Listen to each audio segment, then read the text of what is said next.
Today I want to analyze why is it that so many people on social media and so many average Joe in your real life absolutely despise this authoritarian culture that didn't exist 10 years ago in liberal democracies here in Europe and in the United States. And in order to do so, I noticed the perfect example. You have this post, which is in the subway metro in London, and it talks about intrusive staring. So they define intrusive staring of a sexual nature as sexual harassment, and it is not tolerated. Now, if you see it, you can call a number, and if you want to be anonymous, there's another number you can call, right? So a lot of people are saying, well, isn't that a good thing? Like, doesn't this make for a more safe society? In fact, you have this gentleman right here who is saying that, why are people so upset about this? I mean, there's thousands of comments here, and overwhelmingly, they're negative. Like, people do not appreciate this, so this gentleman doesn't understand. And I think I can explain why this is. I mean, there's so much to unpack here. First of all, this seems to be like a new rule that popped up out of nowhere, which can get anyone in trouble with the cops for something that's very ambiguous. Why is it ambiguous? Well, what is the difference between staring and intrusive staring? How many seconds are you allowed to look? But not only that, what is the objective proof that the crime is even happening? I mean, the person can say, well, this guy was staring at me, but what if the guy was just looking behind that person? Or what if the guy was just thinking? You know, when you're contemplating and you're staring in the distance, like, did that not happen to you? Like, you're, thinking about your problems, but your head is fixed in a position and the person that your head is fixated towards thinks that you're looking at them.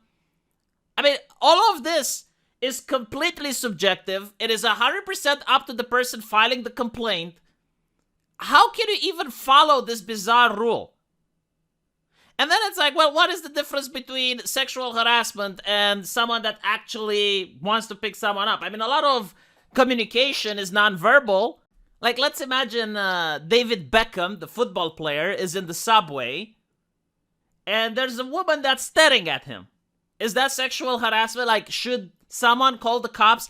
If I'm a person that's a bystander, because apparently even bystanders can do it. So if I notice that David Beckham is being sexually harassed by this lady, should I call the cops or not?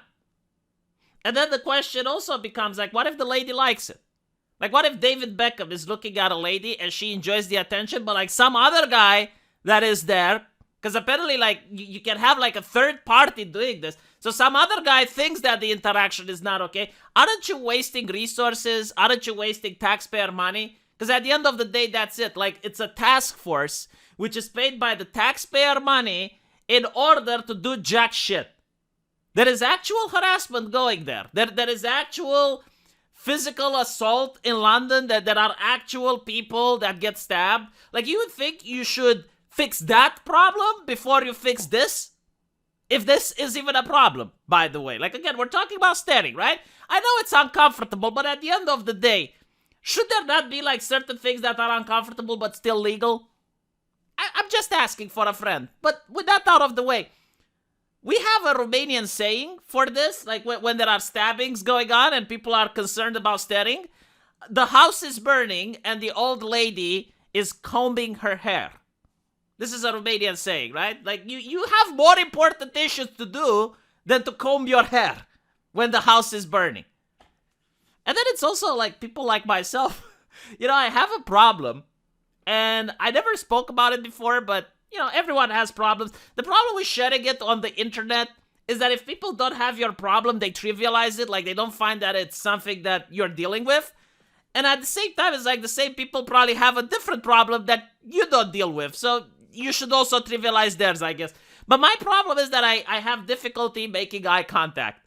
I have difficulty making eye contact. I don't know why. It's kind of weird, but, like, when a person looks at me, I look away. It's just, I can't explain it. But it is what it is, And it's not really a confidence issue, because I do have confidence. It's just, like, something that I try to work with. I've been getting better at it, okay? Like, the thing with me and eye contact is, Either I make it too long and I make the other person feel uncomfortable, or I don't make it at all. I'm really not good at it. Now, imagine the level of anxiety that I would have going in the metro, knowing that if you look at a person, they might consider that to be assault. Like that, it creates such a toxic environment. It creates an environment where you feel uncomfortable because you might be breaking this subjective rule that you don't even know where the line is. And this is like this level of authoritarianism. And I think the reason it's done is to encourage snitching. Because that's literally it. It's like they want snitches. They want the Soviet Union to return, where everyone snitched on everyone else. And that is like the essence, you know, like train people that snitching is normal. Normalizing snitching. Every single authoritarian government in the history of mankind relied on snitching. Because there aren't enough members in the government to enforce, especially when a government becomes authoritarian and they want to thought control people and they want to micromanage people's lives. They don't have the numbers. So what they do is they rely on snitches. And that's the other problem, right? Like micromanaging every single aspect of human interaction up and to the point where a person is looking too much at another human being. And that, you know, like, and all of it is wrapped in a nice package. All of it is wrapped in like, okay, well, we're preventing sexual harassment. It's like, look, I understand if a person spanks another woman on the ass and, you know, like, obviously that shouldn't happen. I understand if someone is insulting or it's hurling insults to another person on the street. Like, fine, you know, like, okay. But, like, we're going to the level at staring now. Like, oh my God, he's raping me with his eyes. Oh. And notice that this is not even illegal, right? Like, they're just widening the definition.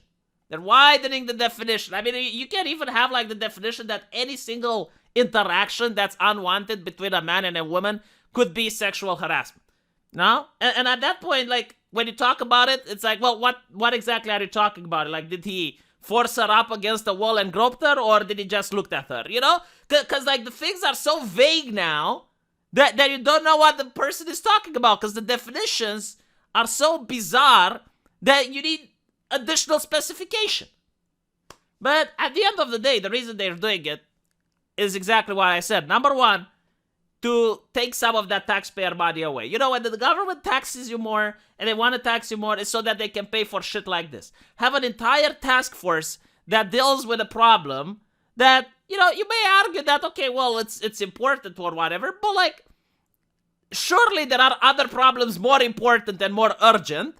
And secondly is to encourage snitching, to normalize the concept of snitching on other people.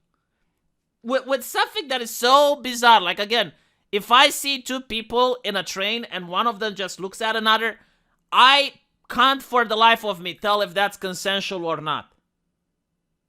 But anyway, right, let me know what you guys think, and I'll see you in the comment section. By the way, a special Week is Stupid is coming for 1st of April. I guarantee to you that you guys will absolutely love it. I have a very good surprise for you.